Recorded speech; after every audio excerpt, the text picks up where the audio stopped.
Okay. Hello. Hi, everyone. Thank you so much for being here. Thank you so much to everyone at the DC Palestinian Film and Arts Festival. It's such a wonderful honor to be here and to be chatting with two of the minds behind the show that you were just able to see in its digital full-length film form, which is very, very exciting. My name is Fargo Tbakhi. I briefly appear in Keffiyeh Made in China. I'm also part of the team at Mosaic Theater that helped put it together, and I'm the literary department apprentice there. And I'm very excited to be moderating just a brief Q&A between Adam Kassim, the director, and Mona Kasra, the production designer for the show. If you in the audience have any questions, feel free to put them in the comments, and we will see them and answer them live. So we'll jump right in. I'm going to read just some brief bios for the two wonderful people who are here with me in conversation, and then we'll jump in. So Adam M. Kassim is a theater director, educator, and arts facilitator. He has a love for developing new plays and a passion for exploring stories that bravely investigate the messiness of the human condition. Adam's directing credits include Keffiyeh Made in China from Mosaic Theater, The Honey Trap and Dead House at Boston Playwrights Theater, and Baby Makes Seven at Lincoln Square Theater, among others. He has served as an assistant director at the Kennedy Center Playwrights Workshop, New Repertory Theater, Speakeasy Stage, and the Opera Institute at BU, and was an observer for the 2020 Play Labs Festival at the Playwrights Center. Welcome, Adam. It's so great to see you again. And Mona Kasra is an Iranian-American new media artist and interdisciplinary scholar. Her practice-based research questions, critiques, and experiments with the affordances of media technologies within artistic forms and in a variety of improvisational framings. She's associate professor of digital media design at the University of Virginia, where she lectures and teaches courses on new media art, projection design, integrated interactive media, and immersive media. She holds an MFA in video art and a PhD in arts and technology. Welcome, Mona. Thank you. Wow, you sound so accomplished. Yeah. There's so many places, so many ideas floating around in there.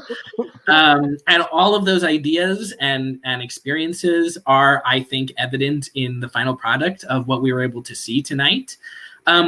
So the first thing, and again, just feel free, audience members, to leave some questions in the Q&A if there's anything that is bubbling up after your experience watching the show. But I think the first thing to ask is just for both of you, how are you feeling about the show right now, having had a little bit of distance from it, and also having been able to work to get it into this current form? How are you feeling? I don't. I feel really proud of the work we did. I mean, it was a lot of work. It was a long amount of time. I mean, Mona and I spent many hours and hours and hours over Zoom for 6 months putting it together. And I think with everything theater, you watch something and you see like, oh, I wish we could have done this better, or oh, I wish I could have tweaked that. But on the whole, I'm really proud of the work we did on it, and I'm very honored to have been a part of it. Yes, +1 on everything that Adam said. But I actually, it was very interesting because I actually edited all the pieces throughout these 6 months, that as we finished every episode and just like every time we finished our filming. But I never watched the whole thing when we assembled it until a couple of weeks ago when I saw it on the screen. And I immediately, with texting Adam, I was just talking about how emotional it was. Just like seeing all these stories together, and just the dedication and commitment that everybody put into this piece within a very difficult situation, dealing with the pandemic, having to even figuring out when we can film this or when we can even come together, how it's going to work out. That was quite an undertaking in that time when we started talking in January.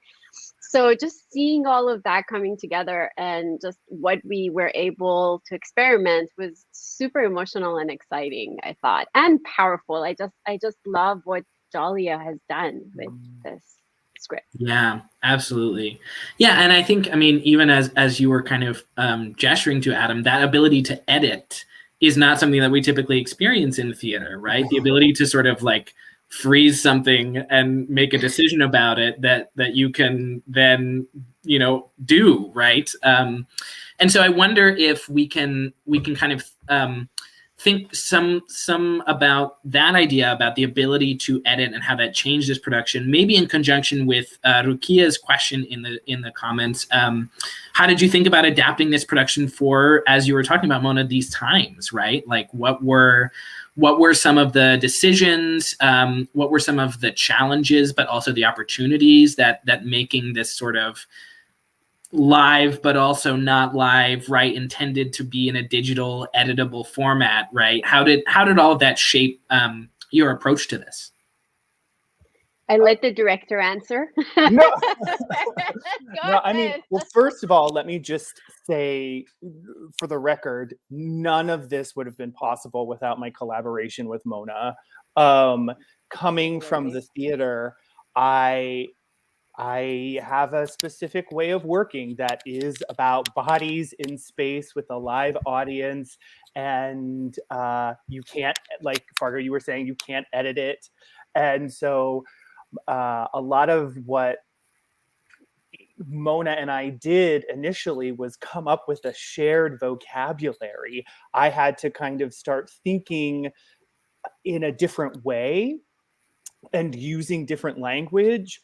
And I like to think I rubbed off a little on Mona as well. You did.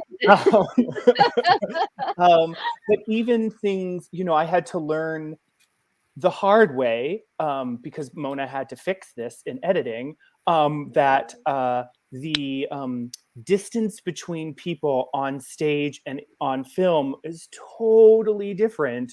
So that on stage, when two people are really close, you're like, wow, that's really close. They're almost in film, they look like they're 30 yards away because all you see is this little box. And so it was a lot of lessons learned about how to take theatrical language and honor that, because this play that Dalia wrote is, in a way, a celebration of the theatrical form. She is a theater artist, and we wanted to keep the essence of what it means to be in a theater and have this be a play, but also adapt it to a cinematic experience so it didn't just feel like we were filming something in a proscenium. Totally. So what do you think, Mona? No, I think totally everything's spot on. I think from the beginning, our a film just has a different language, and theater has its own language. And from the beginning, we didn't want to make film, and we knew that it's not going to be like a theater, just theater as we know it, stage, live, proscenium, all of that. So it was like we needed to approach it as hybrid, and we needed to like I just like look at our experience as our collaboration as one of the best collaboration in my life. Just like we just learned so much and experimented, and we were open to ideas. But the challenge of thinking about how do you express something that's so theatrical and so powerfully written in the theater language, and use digital storytelling kind of to like think about storytelling and storyboarding. But we really wanted to stay married to the idea of this is theater. We're not going to pretend as if you're making film, but we're going to be using digital storytelling tools and, you know, kind of visual language to help with this moment of creating a web series, for instance, or compiling them together. So yeah, we needed to learn a lot of, like, for instance, we filmed every episode as live as it was happening. It wasn't like we filmed the ending or the middle first and then we went back to the beginning, how film is usually made. We approached it like theater. So our actors are just, this is a take. We might do like 2 takes if things didn't go well, but pretty much we stayed very married to that kind of theatrical storytelling. Yeah, absolutely. I mean, there's just such different experiences of time, right, between film and theater, right? I mean, part of, I think, the power that theater is able to build is watching and experiencing with people on stage something in real time, right? So you get really that sense of momentum versus, as you're saying, Mona, right, in film, it's like, you know, bits and pieces that have been cobbled together. Right. So I think it's really fascinating the way that those two kind of merge and interconnect in this product. Or if I can add to what you were just saying, like in, you know, video and film, we use a lot of slow motion, we a lot fast forward, like time gets warped, but we didn't want to do that. But here and there, maybe to enhance the emotion at the end, or, you know, at beginning, we might have like slowed down here and there, but otherwise it's real time, like how the conversation happened when the actors were in the room. Yeah, and so much more control too of the audience's eyes, right? I mean, in film, you can have a moment like in 60 Seconds when the first segment of the show, when there's an extraordinary kind of zoom in, right? That you don't have that ability in theater in the same way, right? Especially in a lot of traditional theater. And so I wonder if you know, that can kind of lead us into more generally thinking about this idea of kind of creating a language of imagery that is different from both film and theater by themselves, but also really honors and stays true to Dalia Taha's script. What were some of the ideas, the frames, the references that went into thinking about the visual language of the film, not just in sort of these ideas of shot composition and time, but also the look, the color, the kind of design of the set, right? What were some of those frameworks going in for the two of you? I think early on, Mona and I chose a way to frame the story, all of these episodes, in a way that I think really freed us to explore a lot more in terms of the visual language. And that was what you see in the very beginning, the kind of coming into a theater and this idea of the play happening inside of the playwright's mind, and how the theater then acts as the playwright's mind. So then if that's the case, we don't have to be tied to anything necessarily naturalistic or realistic, that all of these things can happen in there because really we're in the space of the mind. And then the other thing we did that I think was super helpful is we tackled what I would think is the most challenging story visually of all of the episodes, which is 60 Seconds, because it takes place in like this liminal space where everyone else is very grounded in some location. This one isn't. And so together we decided, okay, we're going to just tackle this most ephemeral one first and see what kind of images we can get together, what kind of visuals we can get together, and then how that might then carry over into all of the other episodes. And so I think the kind of establishing those two things really helped a trajectory of work that continued through the rest of it. What about you, Mona? No, totally. I think the other thing that we use as a connecting narrative structure and frame within these episodes was using the wall or the frames or the panels that we use, kind of alluding to the barrier, the actual the actual concrete wall that separates the Palestinian territories. But we used that, and it was like modular. So for each episode, we were able to create like more closed off space about that. But that decision of using very minimal, props, we just have one table and two chairs. And for one episode, we had more chairs. But other than that, it was just very, very minimal, props. And for costumes, we had very few choices and colors that we went to because we just really wanted to stay with the performances.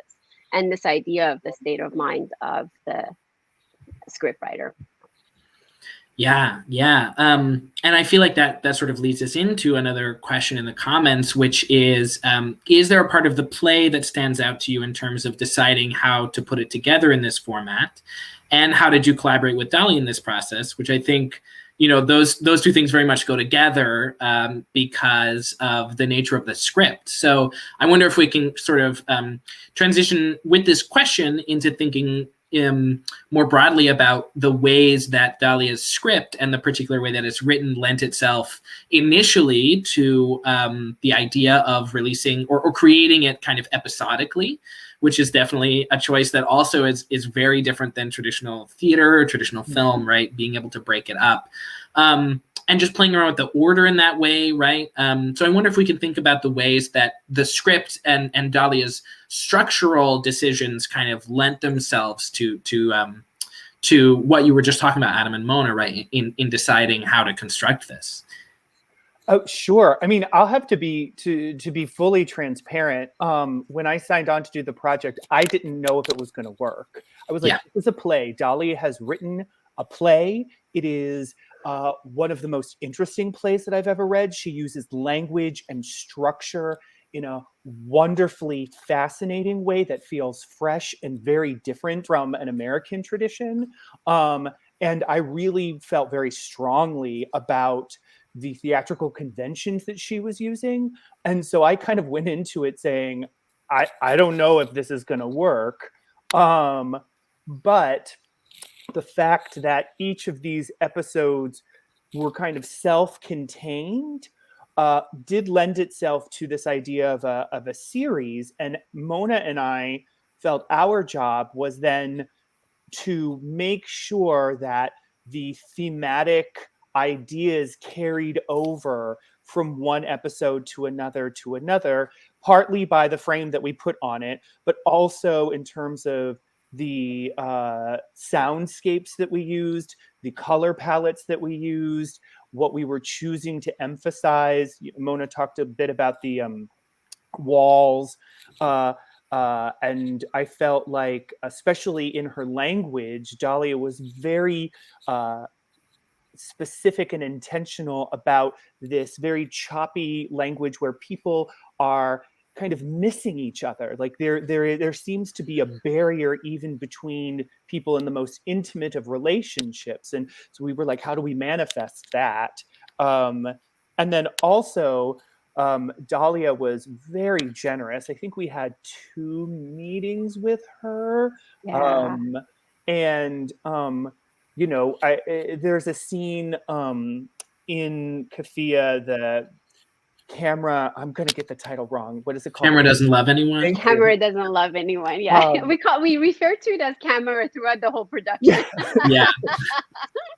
But it was, we read it the first time and we were like, what the heck is this scene about? And Dalia was very generous in kind of giving us some ideas about the portrayal of the media and how stories are constructed and used. And that was, she was also very open, to that generosity. She was so helpful in, even in terms of the order we ended up going with, from the beginning, she's like, I am totally trusting you guys. However you want to, you can change it. The order that she published the play is not exactly the same. It ends with redecoration. So we ended there, but we didn't arrive in the same order as she had it.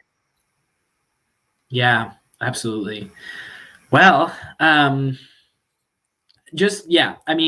think I feel so grateful to have been, even a very small part of the process of this show. And just, I remember how kind of wonderful and radical it felt to even just initially read the script and then to be able to see it kind of go through this really experimental process, right? That none of us had worked in before.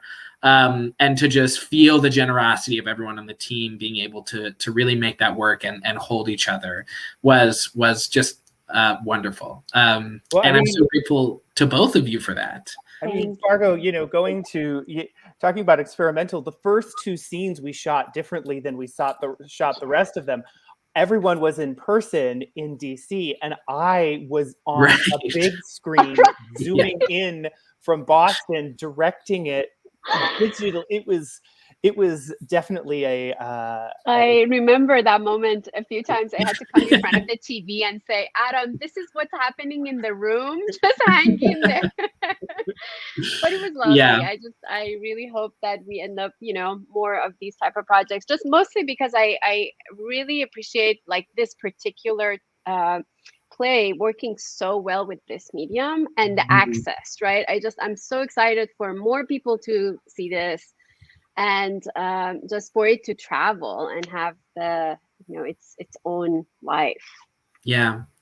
Well, I wonder if for both of you, are there as people have just been able to, as you say, we want to write, more people are able to see the show, and I know, I feel like this is sort of it sometimes feels like a corny question or kind of like a weird question, but I'm going to ask it anyway.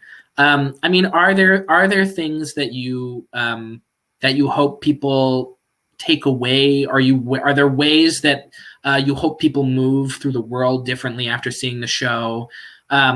Just as we kind of wrap up, right? Like, what are the things that your most ideal version of people's experience leaves them with? Mona, why don't you start? No, go ahead. No. I'm not going to let you. Just my reaction to this particular play was just so strong. I love when very important, very powerful, very difficult situations are told in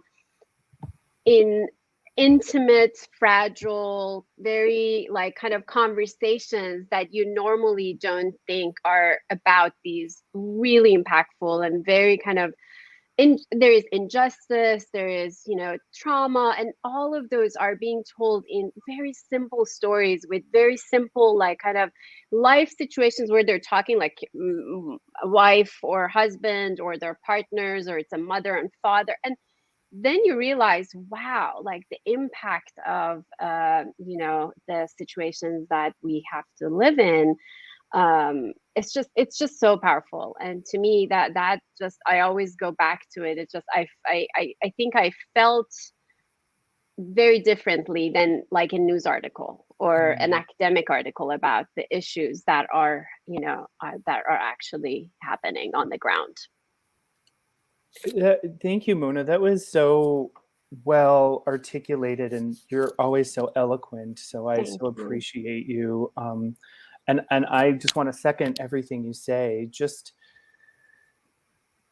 I don't know that.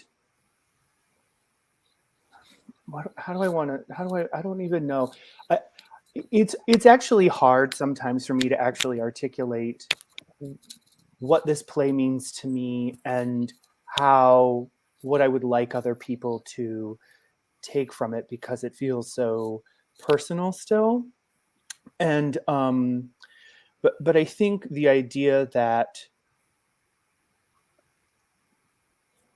all of these major traumatic events, living in what people call the world's largest prison, being questioned at every turn, having your rights stripped away from you, those have big impacts in your life, and they have impacts on your relationship with the person you love, or your best friend, or your children. And we're not always aware of those. Maybe those are things we don't always see, but they exist, and they're just as important, and they are what people have to deal with on a day-to-day basis.